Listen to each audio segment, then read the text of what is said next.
Politikus Partai Persatuan Pembangunan Yanto Apriyanto terancam tidak dibidik partainya dalam Pilkada Kota Tasikmalaya.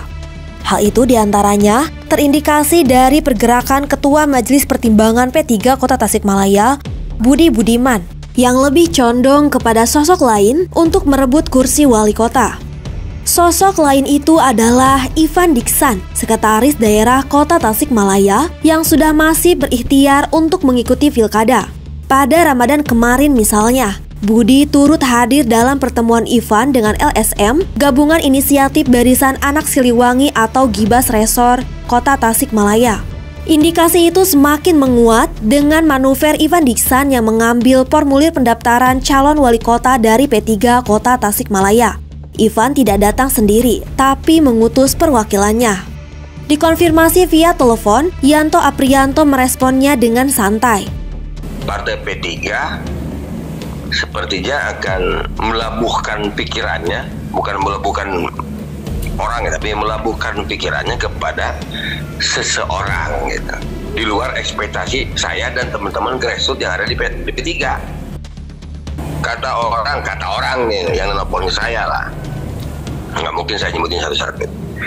Akang ini terlalu digini, terlalu digitu. Akang itu terlalu banyak dipukul. Saya bilang hidup itu bukan tentang dipukul lalu kita membalasnya, tapi tentang bagaimana kita itu mampu berdiri tegak walau banyak pukulan yang kita terima. Jadi kuan bagaimana kurang teh mampu nggak gitu kan? Karena apa? Karena namanya harta bisa habis, itu kan. Kecantikan bisa memudar, kegantengan juga sama.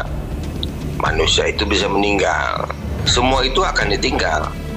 Ketika kita sudah meninggal, hanya amal yang menjadi bekal kan gitu. Termasuk dengan jabatan. Jabatannya saya turun. Persoalan saya itu merasa dihianati, biasa-biasa saja. Pria yang akrab disapa Yanto Ece ini mengaku terus memantau dinamika politik yang terjadi di Kota Tasikmalaya. Kendati kelihatannya tidak seagresif dulu, ia bersama timnya tetap bergerak penuh strategi demi membidik target yang sudah kunci sejak lama.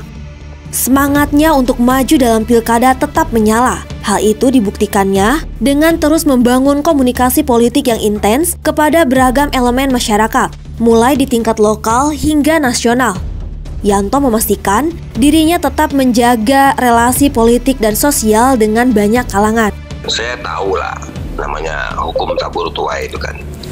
Jadi hari ini kita dijatuhkan oleh orang lain, besok lusa mungkin kita juga pasti dijatuhkan orang.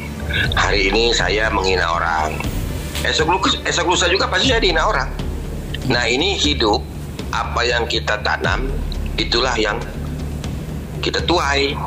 Jadi seburuk-buruk saya, sebrengsek-brengsek saya itu tidak akan pernah ninggalin seseorang dengan alasan apapun.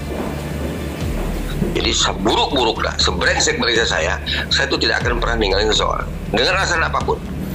Jadi saya itu datang bukan untuk pergi gitu.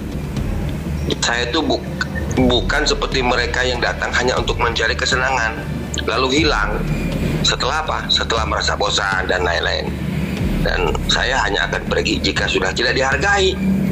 Ditanya apakah dirinya masih tercatat sebagai anggota P3, Yanto menjawab iya.